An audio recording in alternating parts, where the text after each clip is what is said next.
साथियों, आज हम वाल्मीकि रामायण के बालकांड के 65वें सर्ग की कथा सुनेंगे। इस सर्ग में विश्वामित्र जी को हजारों वर्षों की तपस्या के बाद ब्रह्मा जी ने और वशिष्ठ जी ने ब्रह्मर्षि कहकर पुकारा और उन्हें ब्राह्मण कहा। लेकिन इससे हमें ये नहीं समझना चाहिए कि ब्राह्मणत्व की प्राप्ति तपस्या से होती है। इस विश्वामित्र जी को ब्राह्मणत्व की प्राप्ति क्यों हुई, इसके लिए हमें उनके जन्म के चरित्र में जाना पड़ेगा। उनका जन्म ब्राह्मण चरों से हुआ है, इसलिए उन्हें ब्राह्मणत्व की प्राप्ति हो पाई। महाभारत में एक लोमस ऋषि की भी कथा आती है, जो वर्ण संकर थे, जिनकी माता ब्राह्मणी और पिता चांडाल थे। लेकिन उन्हें हजारों वर्षों की तपस्या के बाद भी ब्राह्मणत्व की प्राप्ति नहीं हुई। ब्रह्मा जी ने उन्हें देवता होने का आशीर्वाद दे दिया, लेकिन ब्राह्मण होने का आशीर्वाद नहीं दिया। इसलिए जाति जन्म से ही मानी जाती है। तो चलिए अब 65वें सर्ग की कथा सुनते हैं। श्री सीतारामचंद्राभ्याम नमः। श्रीमद् वाल्मीकि रामायणम बालकांडम 65तमः सर्गः। विश्वामित्र की घोर तपस्या, उन्हें ब्राह्मणत्व की प्राप्ति तथा राजा जनक का उनकी प्रशंसा करके उनसे विदा ले राजभवन को लौटना। शतानंद जी कहते हैं, श्री राम पूर्वोक्त प्रतिज्ञा के अनंतर महामुनि विश्वामित्र उत्तर दिशा को त्याग कर पूर्व दिशा में चले गए और वहीं रहकर अत्यंत कठोर तपस्या करने लगे। रघुनंदन 1 सहस्र वर्षों तक परम उत्तम मौन व्रत धारण करके वे परम दुष्कर तपस्या में लगे रहे। 1000 वर्ष पूर्ण होने तक वे महामुनि काष्ठ की भांति निश्चेष्ट बने रहे। बीच बीच में उन पर बहुत से विघ्नों का आक्रमण हुआ, परंतु क्रोध उनके भीतर नहीं घुसने पाया। श्री राम अपने निश्चय पर अटल रहकर उन्होंने अक्षय तप का अनुष्ठान किया। उनका 1 सहस्र वर्षों का व्रत पूर्ण होने पर वे महान व्रतधारी महर्षि व्रत समाप्त करके अन्न ग्रहण करने को उद्यत हुए। रघुकुल भूषण, इसी समय इंद्र ने ब्राह्मण के वेश में आकर उनसे तैयार अन्न की याचना की। तब उन्होंने वह सारा तैयार किया हुआ भोजन उस ब्राह्मण को देने का निश्चय करके दे डाला। उस अन्न में से कुछ भी शेष नहीं बचा। इसलिए वे महातपस्वी भगवान विश्वामित्र बिना खाए पिए ही रह गए। फिर भी उन्होंने उस ब्राह्मण से कुछ कहा नहीं, अपने मौन व्रत का यथार्थ रूप से पालन किया। इसके बाद पुनः पहले की ही भांति श्वासोच्छ्वास से रहित मौन व्रत का अनुष्ठान आरंभ किया। पूरे 1000 वर्षों तक उन मुनिश्रेष्ठ ने सांस तक नहीं ली। इस तरह सांस न लेने के कारण उनके मस्तक से धुआं उठने लगा। उससे तीनों लोकों के प्राणी घबरा उठे, सभी संतप्त से होने लगे। उस समय देवता, ऋषि, गंधर्व, नाग, सर्प और राक्षस सब मुनि की तपस्या से मोहित हो गए। उनके तेज से सबकी कांति फीकी पड़ गई। वे सबके सब दुख से व्याकुल हो वे पितामह ब्रह्मा जी से बोले, देव, अनेक प्रकार के निमित्तों द्वारा महामुनि विश्वामित्र को लोभ और क्रोध दिलाने की चेष्टा की गई, किंतु वे अपनी तपस्या के प्रभाव से निरंतर आगे बढ़ते जा रहे हैं। हमें उनमें कोई छोटा सा भी दोष नहीं दिखाई देता।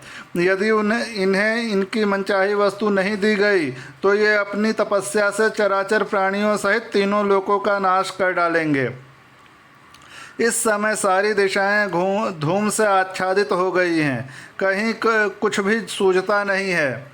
समुद्र क्षुब्ध हो उठे हैं, सारे पर्वत विदीर्ण हुए जाते हैं, धरती डगमग हो रही है और प्रचंड आंधी चलने लगी है। ब्रह्मन, हमें इस उपद्रव के निवारण का कोई उपाय नहीं समझ में आ रहा है।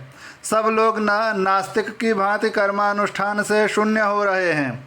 तीनों लोकों के प्राणियों का मन क्षुब्ध हो गया है, सभी किंकर्तव्य विमूढ़ से हो रहे हैं। महर्षि विश्वामित्र के तेज से सूर्य की प्रभा फीकी पड़ गई है। भगवान के महाकांतिमान मुनि अग्नि स्वरूप हो रहे हैं। भगवान, ये महाकांतिमान मुनि अग्नि स्वरूप हो रहे हैं। देव, महामुनि विश्वामित्र जब तक जगत के विनाश का विचार नहीं करते तब तक ही इन्हें प्रसन्न कर लेना चाहिए। जैसे पूर्व काल में प्रलय कालिक अग्नि के संपूर्ण त्रिलोकी को दग्ध कर डाला था, उसी प्रकार ये भी सबको जलाकर भस्म कर देंगे। यदि ये देवताओं का राज्य प्राप्त करना चाहें तो वह भी इन्हें दे दिया जाए।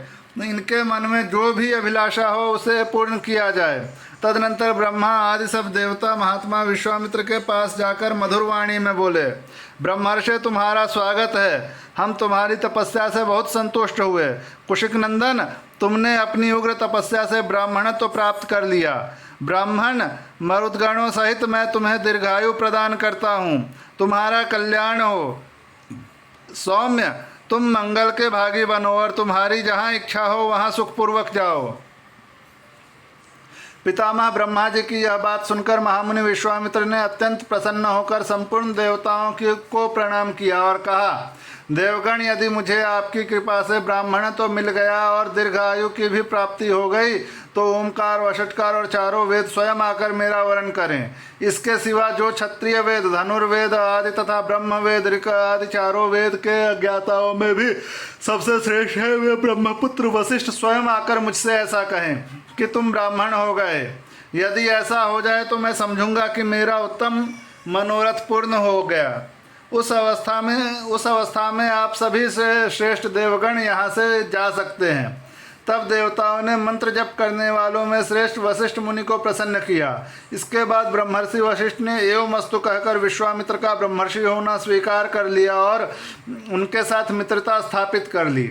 मुने, तुम ब्रह्मर्षि हो गए हो, इसमें संदेह नहीं है। तुम्हारा सब ब्राह्मणोचित संस्कार संपन्न हो गया। ऐसा कहकर संपूर्ण देवता जैसे आए थे वैसे लौट गए। इस प्रकार उत्तम ब्राह्मणत्व को प्राप्त करके धर्मात्मा विश्वामित्र जी ने भी मंत्र जप करने वालों में श्रेष्ठ ब्रह्मर्षि वशिष्ठ का पूजन किया। इस तरह अपना मनोरथ सफल करके तपस्या में लगे रहकर ही वे संपूर्ण पृथ्वी पर विचरण करने लगे। श्री राम इस प्रकार कठोर तपस्या करके इन महात्मा ने ब्राह्मणत्व तो प्राप्त किया है। रघुनंदन, ये विश्वामित्र जी समस्त मुनियों में श्रेष्ठ हैं। ये तपस्या के मूर्तिमान स्वरूप हैं, उत्तम धर्म के साक्षात विग्रह हैं और पराक्रम की परम निधि हैं। ऐसा कहकर महातेजस्वी विप्रवर शतानंद जी चुप हो गए। शतानंद जी के मुख से यह कथा सुनकर महाराज जनक ने श्री राम और लक्ष्मण के समीप विश्वामित्र जी से हाथ जोड़कर कहा, मुनिप्रवर, कौशिक आप ककुत्स कुल नंदन श्री राम और लक्ष्मण के साथ मेरे यज्ञ में पधारे। इससे मैं धन्य हो गया। आपने मुझ पर बड़ी कृपा की। महामुनि ब्रह्मन, आपने दर्शन देकर मुझे पवित्र कर दिया। आपके दर्शन से मुझे बड़ा लाभ हुआ। अनेक प्रकार के गुण उपलब्ध हुए।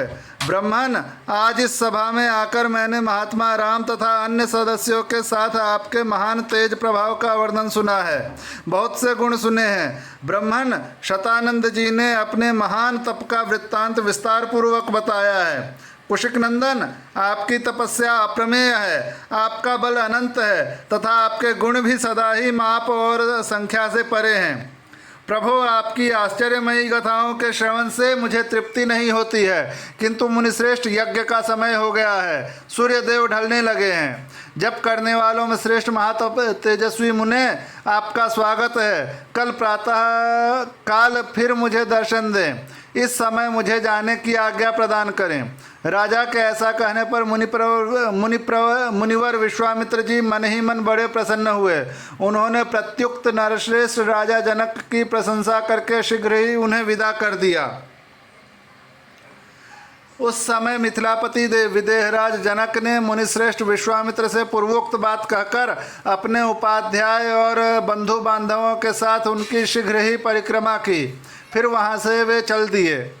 तत्पश्चात धर्मात्मा विश्वामित्र भी महात्माओं से पूजित होकर श्री राम और लक्ष्मण के साथ अपने विश्राम स्थान पर लौट आए। इस प्रकार श्री वाल्मीकि निर्मित आर्ष रामायण आदि काव्य के बालकांड में 65वां सर्ग पूरा हुआ।